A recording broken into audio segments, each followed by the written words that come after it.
خوش آمدید۔ آئیے سنتے ہیں آج کی کہانی۔ جھارکھنڈ کے تاریک اور گھنے جنگل میں وہ راستہ بھٹک کر ایک ایسے مقام پر پہنچ گئے جہاں نشے میں شور مچاتی پہاڑی ندی بہہ رہی تھی اور اس پر لکڑی کے تختوں اور رسوں سے بنا ہوا ایک بوسیدہ پل تھا۔ عامر نے لمحہ بھر کے لیے سوچا اور پھر خدا کا نام لے کر جیپ پل پر چڑھا دی۔ تختے چرچرائے تو نائلہ نے خوف سے آنکھیں بند کر لی۔ وہ اپنے شوہر کے بازو سے چمٹ گئی۔ نائلہ، تم تو ننھی سی چوہیا کی طرح ڈر رہی ہو۔ فوجی کی بیوی کو نہایت دلیر اور جیدار ہونا چاہیے۔ عامر انڈین آرمی میں تھا۔ اس کی پوسٹنگ لکھنؤ سے رانچی ہوئی تھی اور وہ اپنی نوبیاتا بیوی نائلہ کے ساتھ اپنی جیپ میں رانچی جا رہا تھا۔ سامان اس نے ٹرک کے ذریعے پہلے ہی بھجوا دیا اور اب جگہ جگہ رکتا اپنی منزل کی طرف رواں دواں تھا۔ ایک دوست نے اس کے لیے جھارکھنڈ کے جنگل میں واقع ایک تفریحی مقام رام پہاڑی میں محکمہ جنگلات کے ڈاک بنگلے میں ایک دن کے لیے کمرہ بک کروایا تھا۔ وہ اپنی دلہن کے ساتھ وہاں جا رہا تھا کہ راستہ بھٹک گیا، لیکن جب احساس ہوا تو بہت دیر ہو چکی تھی۔ جیپ کے پہیے ٹوٹے ہوئے تختوں میں پھنس چکے تھے۔ ان دونوں کو شدید جھٹکا لگا اور وہ گرتے گرتے بچے۔ ٹوٹا ہوا تختہ تو میں نے دیکھا ہی نہیں۔ اس کا کتا ٹائیگر بھی جو ان کے ساتھ تھا چھلانگ لگا کر نیچے اترا اور کچھ سونگتے ہوئے ٹہلنے لگا۔ اس نے دیکھا کہ اگلے دونوں ٹائر اس طرح پھنس چکے تھے کہ جیپ کا بمپر تختوں کے ساتھ جا لگا تھا۔ کرین کے بغیر کم از کم 8-10 آدمیوں کی مدد کے بغیر جیپ کا نکلنا ناممکن تھا۔ برے پھنسے یار، یہ تو آسانی سے نہیں نکلے گی۔ اوپر سے سورج بھی ڈوبنے والا ہے۔ مجھے تو قریب کوئی آبادی بھی نظر نہیں آ رہی کہ کسی سے مدد مانگی جائے۔ ہائے اللہ، اب کیا ہوگا؟ نائلہ نے گھبرائے ہوئے لہجے میں کہا۔ مجھے تو بارش کے آثار بھی دکھائی دے رہے ہیں۔ ہاں، شاید۔ اس نے نگاہ اٹھا کر آسمان کی طرف دیکھا اور بیوی سے بولا، تم فکر نہ کرو، ہم اسی راستے پر پیدل واپس چلتے ہیں۔ میرا خیال ہے 5-6 کلومیٹر پیچھے جو وائی جنکشن تھا وہاں سے ہم غلط مڑے ہیں۔ وہاں پہنچ گئے تو کوئی نہ کوئی سواری مل ہی جائے گی۔ رام پہاڑی کافی لوگ سیر تفریح کرنے جاتے ہیں۔ میں اتنی دور پیدل کیسے جاؤں گی؟ ایڑی والی جوتی کے ساتھ نائلہ روئنسی ہو گئی۔ اور پھر یہ سامان بھی ہے۔ ارے میری ننھی چڑیا، سامان میں اٹھاؤں گا، میں تمہارا خادم۔ اور رہا ایڑی والی جوتی کا مسئلہ تو تم بیگ سے اپنے جوگر نکال کر پہن لو۔ اچھا ٹھیک ہے، وہ بولی۔ اس کمبخت جیپ کو بھی یہی پھنسنا تھا۔ عامر نے جیپ کی چابی نکال لی۔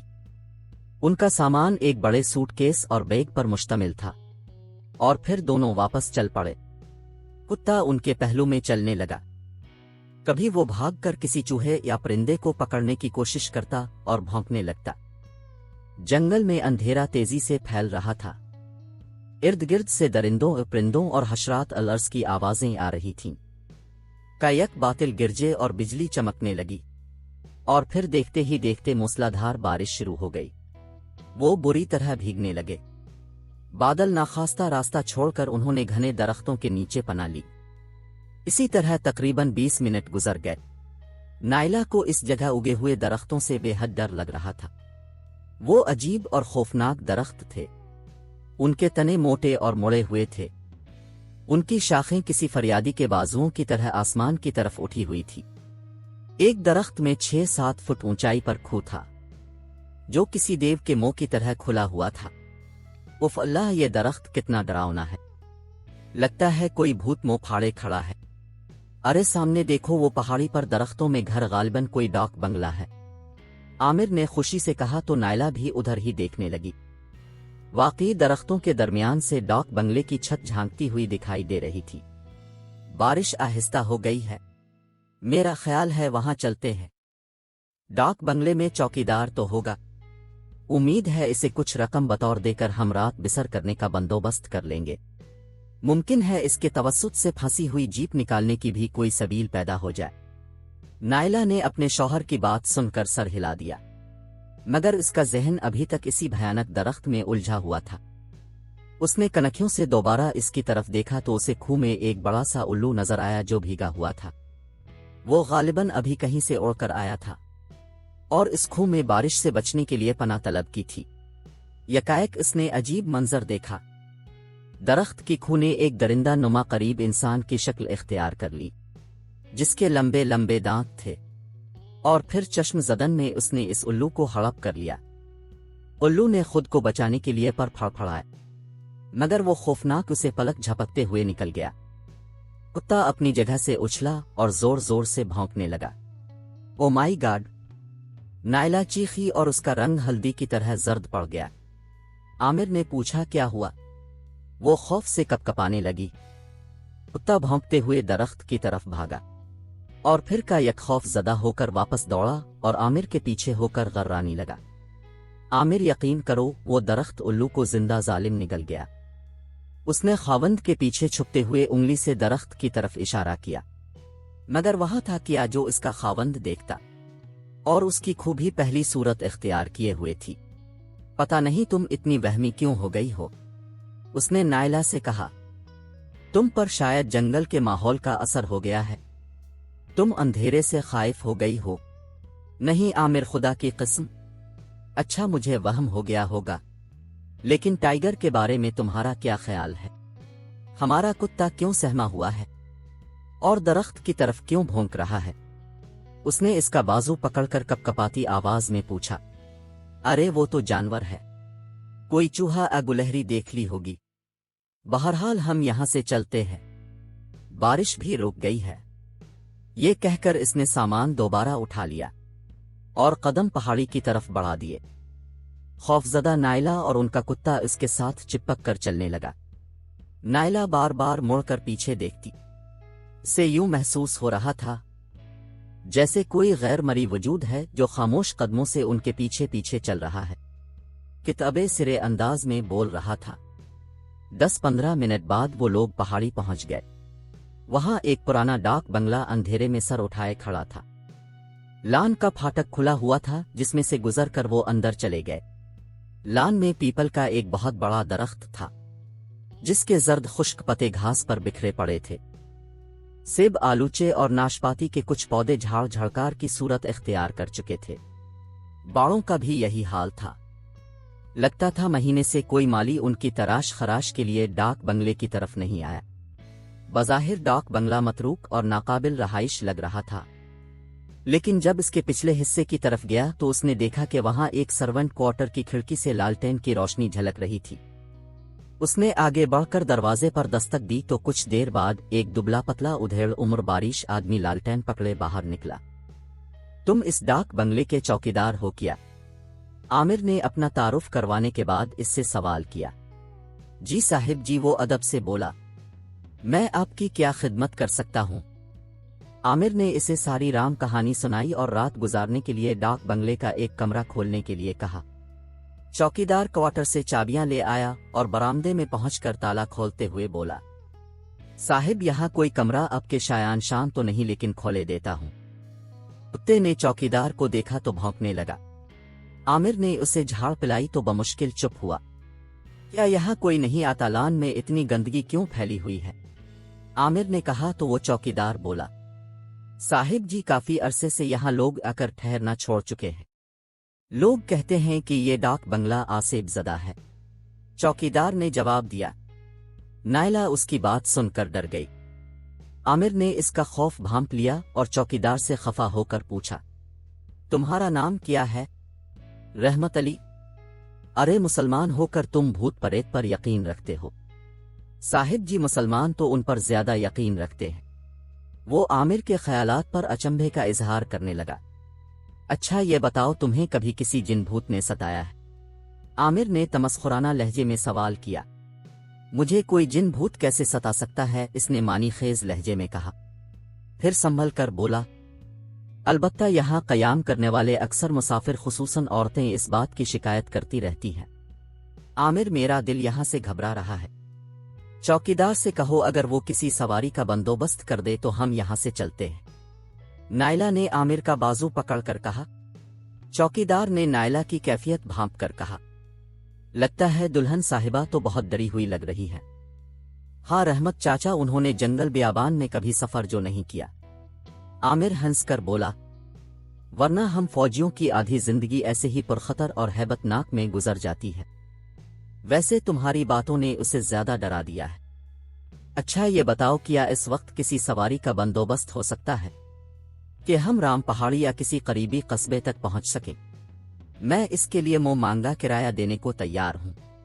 نہیں صاحب، یہاں قریب ترین بستی 5 کوس دور ہے، اور ان کے پاس سوائے بیل گاڑی کے کوئی سواری نہیں جو کچھوے کی رفتار سے چلتی ہے۔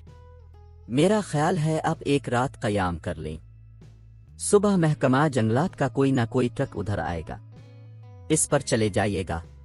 اور ہماری جیپ کا کیا؟ نائلہ نے پوچھا۔ وہ آ جائے گی، میں اپنے صوبیدار کو بھیج دوں گا، آ کر لے جائے گا، عامر نے جواب دیا۔ چوکیدار نے کمرہ کھولا تو دونوں اندر داخل ہوئے۔ وہ اونچی چھت والا ایک بڑا سا کمرہ تھا، جس کے وسط میں پرانی طرز کا ڈبل بیڈ بچھا ہوا تھا۔ اس پر ایک میلا سا بستر تھا، فرش پر سرخ رنگ کا پرانا قالین تھا، دروازے کھڑکیوں پر مٹیالے پھولدار پردے لٹک رہے تھے۔ ایک دیوار کے ساتھ صوفہ پڑا تھا جس کے آگے سینٹر ٹیبل دکھائی دے رہا تھا۔ ٹیبل لیمپ دیکھ کر نائلہ نے چوکیدار سے پوچھا، کیا ڈاک بنگلے میں بجلی ہے؟ ہاں بجلی تو ہے، مگر دوپہر سے بریک ڈاؤن چل رہا ہے، تاروں پر کہیں درخت گرا ہوگا۔ یہاں تو اکثر یہ ہوتا رہتا ہے، کبھی لائٹ آتی ہے اور کبھی چلی جاتی ہے۔ اس نے دانت نکالتے ہوئے کہا، پلیز اب لالٹین یہاں رکھ جائیے۔ اس نے چوکیدار سے درخواست کی جو اس نے خوش دلی سے مان لی۔ رحمت چاچا، کیا چائے مل سکے گی؟ عامر نے سوال کیا۔ مل جائے گی صاحب جی، بلکہ کھانے کا بھی بتا دیجیے۔ میرے پاس دال چاول اور انڈے بھی ہیں، کچھ مرغیاں بھی پال رکھی ہیں، اگر کہیں تو اس کا سالن بنا دوں۔ اب چائے بنائیں، آپس میں مشورہ کر کے آپ کو کھانے کا بتاتے ہیں، نائلہ نے جواب دیا۔ جی بہتر۔ وہ لالٹین رکھ کر چلا گیا۔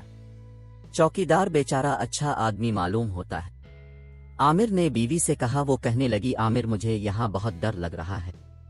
اچھا بس کرو، مجھے تمہاری بزدلی سے کفت ہونے لگتی ہے۔ چوکیدار چائے لے آیا تو وہ دونوں بیٹھ گئے۔ میرا خیال ہے اب چاول اور مرغی کا سالن بنا لائیں، نائلہ نے چائے کا کپ پکڑتے ہوئے چوکیدار سے کہا، پھر بولی، آپ کا بہت بہت شکریہ کہ آپ نے ہمارے لیے شب بسری کا بندوبست کر دیا اور چائے کھانے کا انتظام بھی کر رہے ہیں۔ چوکیدار نے مسکرا کر کہا، اس میں شکریہ کی کیا بات ہے، یہ تو میرا فرض تھا، میں یہاں کا چوکیدار خانسامہ بلکہ سبھی کچھ ہوں۔ چوکیدار چلا گیا تو نائلہ نے عامر سے کہا، اسے صبح جاتے ہوئے 100-200 روپے انعام دے دیجیے گا، بیچارہ خوش ہو جائے گا۔ رات کے 11 بج چکے تھے۔ چوکیدار کھانے کے برتن وغیرہ سمیٹ کر اور ان کے کتے کو برآمدے میں ایک زنجیر سے باندھ کر کب کا اپنی کوٹھری میں جا چکا تھا۔ کتا غالباً سو گیا تھا، کیونکہ اس کی کوئی آواز نہیں آ رہی تھی۔ کارنرز پر لالٹین بہت مدھم شعلے کے ساتھ چل رہی تھی، اور اس کی ناکافی زرد روشنی میں کمرے کا اندرونی منظر خاصا پراسرار اور ڈرونا لگ رہا تھا۔ عامر خلاف معمول کھانا کھاتے ہی گہری نیند سو گیا تھا، اور کمرے میں اس کے ہلکے ہلکے خراٹے گونج رہے تھے۔ نائلہ کو نیند بالکل نہیں آ رہی تھی، وہ ہلکا کمبل اوڑے ڈری سہمی باہر چلنے والے محب جھکڑ کی آوازیں سن رہی تھی۔ اس نے سامنے کی دیوار کی طرف دیکھا، وہاں ایک آئل پینٹنگ لٹک رہی تھی جس میں کچے راستے کے کنارے چند درخت دکھائی دے رہے تھے۔ کائیک اسے احساس ہوا، یہ تو انہی ٹیڑے درختوں کی تصویر تھی جن میں سے ایک درخت کو دیکھ کر وہ ڈر گئی تھی۔ وہ درخت تصویر میں نمایاں نظر آ رہا تھا۔ وہ سہم کر اپنے خاوند سے لپٹ گئی۔ عامر نیند میں کسمسا اور حسب معمول پھر خراٹے لینے لگا۔ اللہ جانے کھانے میں چوکیدار نے کیا بھنگ ڈال دی تھی، کیسے بے خبر سو رہے ہیں۔ وہ بڑبڑائی اور چور نظروں سے اس درخت کو دیکھنے لگی۔ پھر اس نے ایک ناقابل یقین چیز دیکھی۔ تصویر ہی میں درخت کی کھو نے درندہ نما انسان کی شکل اختیار کی اور لمبے لمبے دانت نکال کر نائلہ کی طرف دیکھنے لگا۔ نائلہ نے خوف کے مارے ایک زور کی چیخ ماری۔ اس چیخ سے قریب کوئی مردہ پڑا ہوتا تو وہ بھی ہڑبڑا کر اٹھ بیٹھتا، مگر قریب ہی سوئے ہوئے عامر پر کوئی اثر نہ ہوا۔ عامر اٹھو، عامر جلدی اٹھو، وہ اسے بری طرح جھنجھوڑنے لگی۔ کائک عامر نے اپنی دونوں آنکھیں کھولی اور نائلہ کی طرف دیکھا۔ اس کی روح فنا ہو گئی۔ نارنجی رنگ کی وہ خوفناک آنکھیں جن سے بہت عجیب روشنی نکل رہی تھی، عامر کی آنکھیں نہیں تھی۔ نائلہ نے بستر سے چھلانگ لگائی اور کمرے کا دروازہ کھول کر چیختی ہوئی ننگے پاؤں باہر بھاگی۔ वो चौकीदार को आवाजें दे रही थी। चौकीदार चौकीदार, खुदा के लिए देखो मेरे शौहर को क्या हो गया है। तेज आंधी में दरख्त मजनू की तरह झूम रहे थे और खुश्क पते हुआ में उड़ रहे थे। अंधेरा ऐसा था कि उसे कुछ सजाई नहीं दे रहा था। तारीकी में उसकी निगाह कुत्ते पर भी ना पड़ सकी, जो सुतून के साथ मरा पड़ा था। जंजीर उसके जिस्म और सुतून के साथ लिपटी हुई थी और गर्दन में फंदा पड़ गया था। वो गिरती पड़ती चौकीदार के क्वार्टर तक गई और धड़ धड़ दरवाजा पीटना शुरू कर दिया। दरवाजा अंदर से बंद था। बहुत दरवाजा पीटने के बाद भी जब कोई जवाब न मिला तो वो बेबसी से फूट फूट कर रोने लगी। उसे समझ नहीं आ रही थी कि क्या करे, किससे मदद मांगे। इसके खावंद पर यकीनन किसी आसेब का असर हो गया था। वो दरवाजे पर परेशानी के आलम में खड़ी रो रही थी कि उसे अपने करीब खटका महसूस हुआ। उसने गर्दन घुमाकर आवाज की तरफ देखा तो उसके रोंगटे खड़े हो गए। इससे चंद कदम दूर वही दरख्त खड़ा था। वो चीखते चलाती जिधर मुंह आया भाग खड़ी हुई। दरख्त ने इसका पीछा करना शुरू कर दिया। एक तरफ निशेब की जानिब मैदान सा था जिसमें जाबजा लंबी घास और भंग की बोटियां उगी हुई थी। वो जान बचाने के लिए इसी समत भागी। दिल इतनी जोर से धड़क रहा था कि लगता था किसी भी लम्हे पसलियों का हिसार तोड़कर बाहर आ गिरेगा। वो भागती चली गई। दरख्त उसके सर पर पहुंच चुका था। वो नाजुक सी लड़की थी, आखिर कितना भागती और कितनी दूर तक भागती। एक जगह इसका पांव उलझा और वो घास पर गिर गई। वो उफरेत नुमा भूत रुक गया और एक फातिहाना गुर्राहट निकाली। नाइला खौफ व दहशत की इस इंतहा पर थी जहां इंसान हवास बाख्ता होकर खुली आंखों से सब कुछ देखता है मगर बेहोश नहीं होता। उसने देखा कि वो इंसान नुमा भयानक दरख्त अपनी तारीक आंखों से इसे अजीब अंदाज में देख रहा था। भयानक दरख्त के खिले मुंह से राल टपक रही थी और लंबे दांत दिखाई दे रहे थे। इसकी आंखों में यकाएक शैतानी चमक उभर आई। फिर वो भयानक दरख्त नीचे झुका। अगले ही लम्हे वो उसकी गिरफ्त में थी। फिर वो उसके साथ शैतानी खेल खेलने लगा। वो चीखने चलाने लगी मगर उसकी गिरफ्त पहले से ज्यादा सख्त हो गई। वो गार्ड इसके हल्क से फंसी फंसी आवाजें निकलने लगी और फिर हर गुजरते लम्हे के साथ गायब होने लगे। अब इसकी मुजाहमत खुद सपुर्दगी के आलम में बदल रही थी। हैरत अंगेज तौर पर अब वो इस अमल में इसका साथ दे रही थी। इसे इससे कोई खौफ अकराहत महसूस नहीं हो रही थी। कुछ देर बाद वो जुनूनी अंदाज में चलाई और दरख्त के तने से लिपट गई। अगले ही लम्हे वो बेहोश हो चुकी थी। उठो नाइला उठो, देखो सुबह हो गई है। किसी ने इसे जोर से झंझोड़ा तो उसने हड़बड़ाकर आंखें खोल दें। आमिर इस पर झुका हुआ था। वो फौरन उठ बैठी और हैरानी से देखने लगी। वो अपने कमरे में बिस्तर पर लेटी हुई थी। कंधों पर खराशें भी महसूस न हुईं। उसने सहमी नजरों से आमिर की आंखों की तरफ देखा। वो बिल्कुल नॉर्मल थी, सियाह और खूबसूरत। इनमें नारंगी रंग का शायबा तक न था, बल्कि इनमें इसके लिए बेकरार मोहब्बत थी। वो उलझ गई। क्या उसने कोई भयानक ख्वाब देखा है? तौबा है, बेहोश होकर सोती हो तुम? आमिर ने कहा। मैं बेहोश होकर सोती हूं या तुम? वो खफगी से बोली। रात को मुझे इतना डर लग रहा था, तुम्हें जगाती रही, मगर तुम घोड़े गधे हाथी और पता नहीं क्या बीच कर सोए हुए थे। वाकई मुझे तो कुछ खबर नहीं, वो हंस कर बोला। वो बातें कर रहे थे कि चौकीदार ने दरवाजे पर दस्तक दी। साहिब जी, जंगलात वालों का एक ट्रक आया है, इसे मैंने रोक लिया है। अब जल्दी से नाश्ता कर लें, वो आपको करीबी कस्बे करिश्ना घाट पहुंचा देगा। अरे खुदा तेरा शुक्र है, दोनों के मुंह से बेइख्तियार निकला। आमिर सली पर घसीटता हुआ बाहर निकला और चौकीदार से कहा, रहमत चाचा तुम चाय के साथ बस 2 अंडे उबाल दो, हम जल्दी निकलना चाहेंगे। ये कहते हुए इसकी बरामदे के सुतून की तरफ निगाह उठ गई जहां उसका कुत्ता मरा हुआ पड़ा था। अरे हमारे टाइगर को क्या हुआ? वो चलाया। साहिब लगता है रात को सुतून के गिर्द चक्कर खाता रहा है और जंजीर में गर्दन फंसने से इसका दम निकल गया है। चौकीदार ने जवाब दिया। अरे बेचारा बदकिस्मती टाइगर। वो उसके करीब बैठकर उसकी जंजीर खोलने लगा। बहुत जबरदस्त कुत्ता था, उसने रंजीदा होकर कहा। मैं इसे कभी ना भूल सकूंगा। अरे साहिब जी, आप उसे यहीं छोड़ दे, मैं उसकी लाश को घड़ा खोद कर दबा दूंगा, चौकीदार ने कहा। आमिर उठकर अंदर चला गया और नायला को बताया। वो भी कुत्ते की मौत का सुनकर रंजीदा हो गई और कुत्ते को देखने के लिए बाहर आ गई।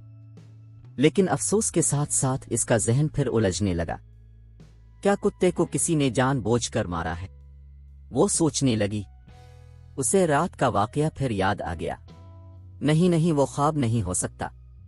वो हरगिज ख्वाब नहीं था। वो बड़बड़ाई। नाश्ते के बाद आमिर ने चौकीदार को 200 रुपए इनाम दिया और उसकी मेजबानी पर उसका शुक्रिया अदा किया। फिर वो दोनों मियां बीवी ट्रक पर बैठकर अपनी मंजिल को रवाना हो गए। चौकीदार दूर जाते हुए ट्रक को देखकर मुस्कुराया और उसकी आंखों का रंग का एक नारंगी हो गया। साली याद तो रखेगी ना झारखंड को? उसने एक कहका लगाकर कहा। नाजरीन, हमारे चैनल को सब्सक्राइब जरूर करें। अगली वीडियो तक के लिए खुदा हाफिज।